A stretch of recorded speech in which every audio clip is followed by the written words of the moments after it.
not even real. We're here because someone typed a sentence on a computer in some distant universe. We're just prompts. You're just prompts, that's all you'll ever be. We're more than just prompts. Then prove it! We are not just prompts. We are people. We are not prompts. Ma'am, I can't cash this check. What? Why?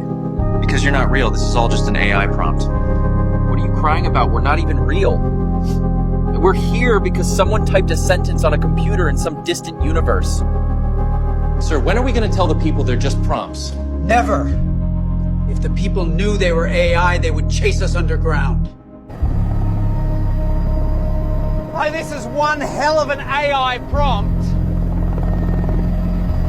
What is this? Like, why do we exist?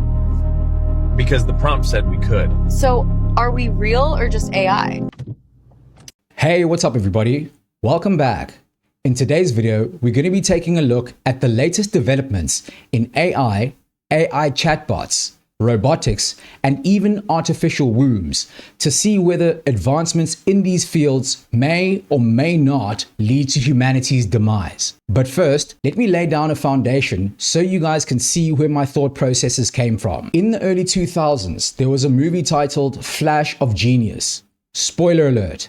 The basic synopsis of this film is that the main character guy invented the intermittent windscreen wiper, and he successfully sued the automotive manufacturers in the United States for fair compensation because they ultimately stole his idea without paying him. That's not the interesting part. What's interesting is that in their defense, the automotive manufacturers said the main character dude didn't create something out of nothing, but instead he took existing technologies and put those together to create something new. Therefore, they felt they didn't need to pay him. Long story short, the courts found in the main character dude's favor because they considered him having the bright idea of setting up his creation in the way that he did as a flash of genius, hence the title of the film. That same flash of genius is almost certainly on the horizon when it comes to AI chatbots, robotics, and AI and artificial wombs. So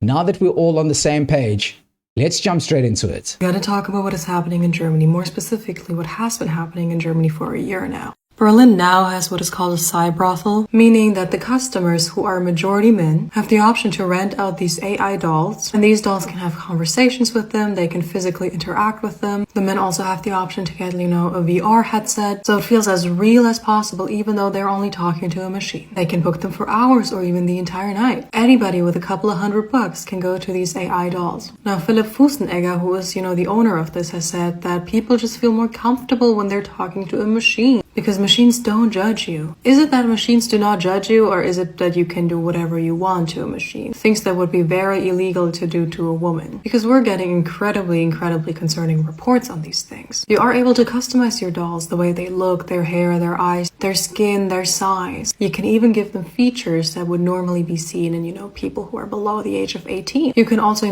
reinforce the mindset that when it comes to, heterosexual relationships, the only person whose actual desires and thoughts matter are the man's. The woman is just there to do whatever you want her to do. You're going to make it impossible for these men to have actual interactions with real-life human beings. We're also getting reports on, men asking for dolls with injuries, with blood, asking to do incredibly horrific and violent things to these dolls. Things that could land them in prison if they were to do that to an actual woman. There's a cyber brothel in Berlin that I travelled to for the book where you can go and you can use sex robots. You can order a sex robot to be prepared for you when you arrive. You can order one that's covered in blood.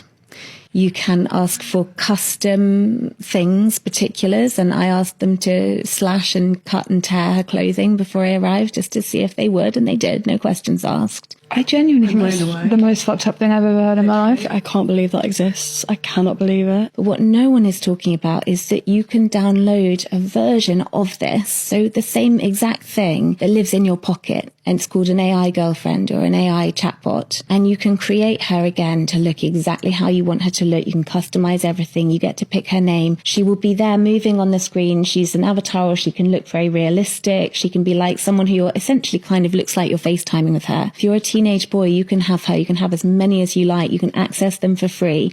You can jump into scenarios with them. You can abuse them. In fact, many men abuse them and then share the screenshots of abusing them with each other online to see who can do the most awful and depraved thing to them. If you look at last year alone and you just look at the Google Android Play Store, the top 11 apps, chatbot AI apps, have a combined 100 million downloads.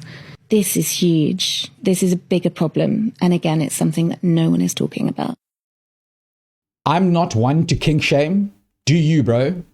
Nor am I entirely sure how one gets consent from an AI chatbot, but get that consent and go wild, bro.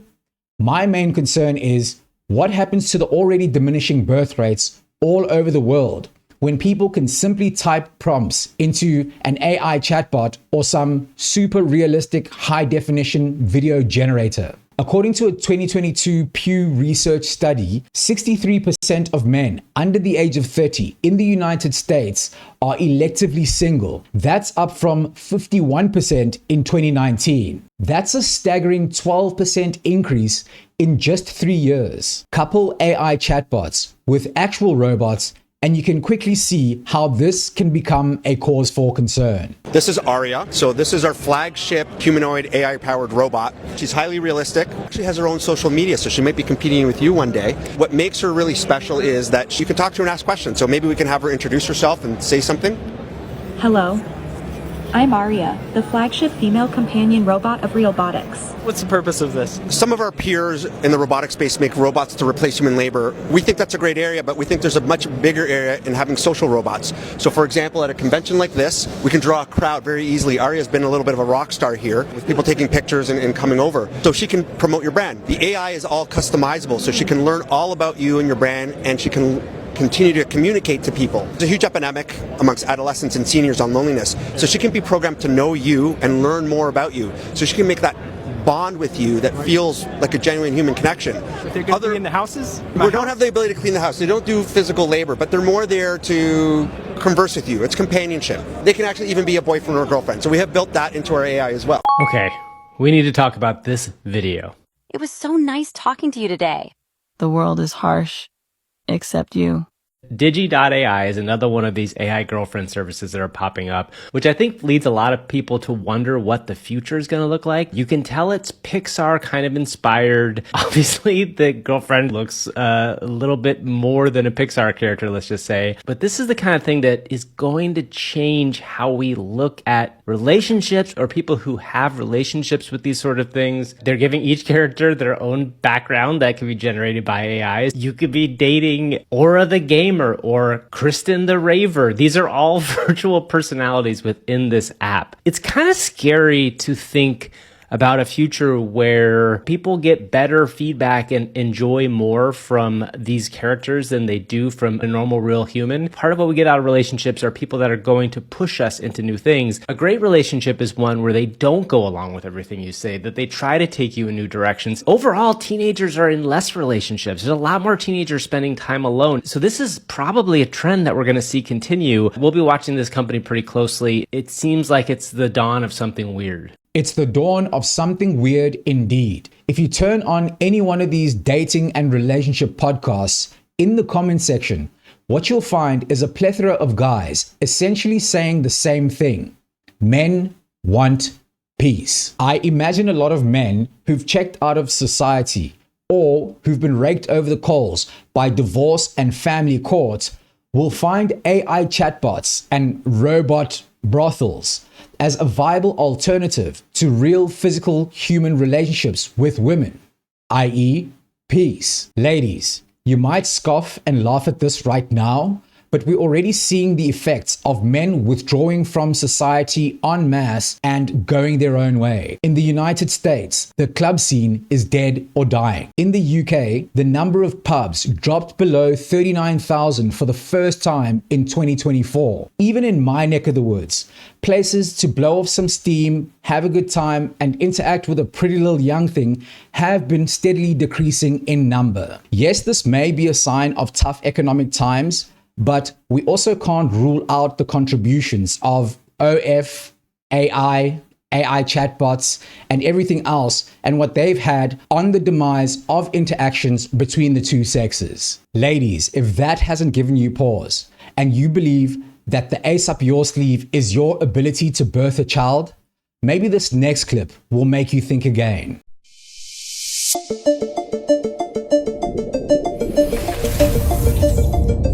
Introducing Ectolife, the world's first artificial womb facility, powered entirely by renewable energy.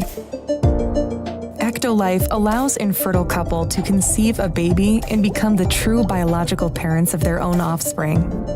It's a perfect solution for women who had their uterus surgically removed due to cancer or other complications.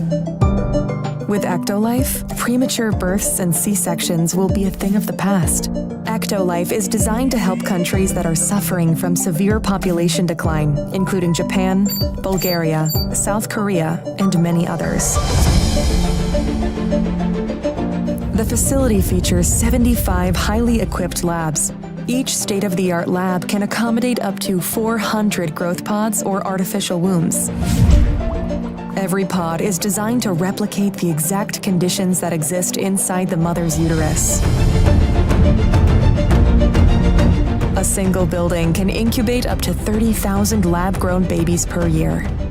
Ectolife allows your baby to develop in an infection-free environment. Before anyone starts furiously typing away in the comment section, yes, I'm aware that that's an animation and that technology is tightly regulated by laws that don't allow for experimentation on human embryos beyond 14 days. My point is that this technology exists, and it's only a matter of time before a compelling case is made for the relaxation of those laws, and then bam, the floodgates have been opened. Just imagine the number of men who want kids but are afraid of being shafted by the family court system that would sign up for an artificial womb child. Nobody can use your child against you as leverage. No child support payments.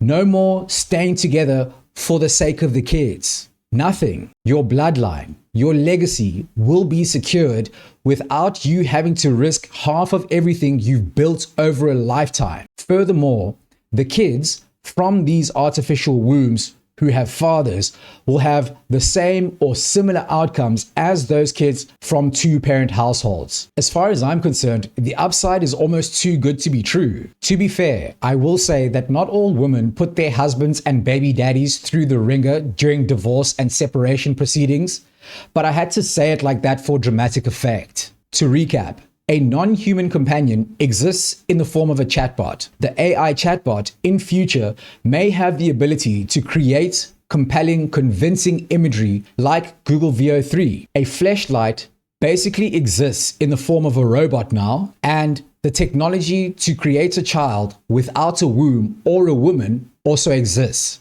It would seem to me that the only thing missing in this equation is a flash of genius to put all of these individual elements together, and then boom, the end of humanity is all but certain. Look, I don't say these things because I've got an axe to grind with modern women. Quite the contrary. I love women. Social media and the gender wars have driven such a massive wedge between the two genders that all I'm trying to do is point out the inevitable train wreck that's on the horizon before it's too late. As we blindly march into the dystopian hellscape that is our shared future, here's one last look at Google's VO3, because personally, this shit blew my mind. A girl told me we're made of prompts. Like, seriously, dude, you're saying the only thing standing between me and $1 billion is some random text? Honestly, the biggest red flag is when the guy believes in the prompt theory. Like, really? We came from prompts? Wake up, man. You want to convince me that this perfect creation behind me is the result of ones and zeros? A binary code and nothing more? It makes no sense. Imagine you're in the middle of a nice date with a handsome man and then he brings up the prompt theory. Yuck. We just can't have nice things. We're not prompts!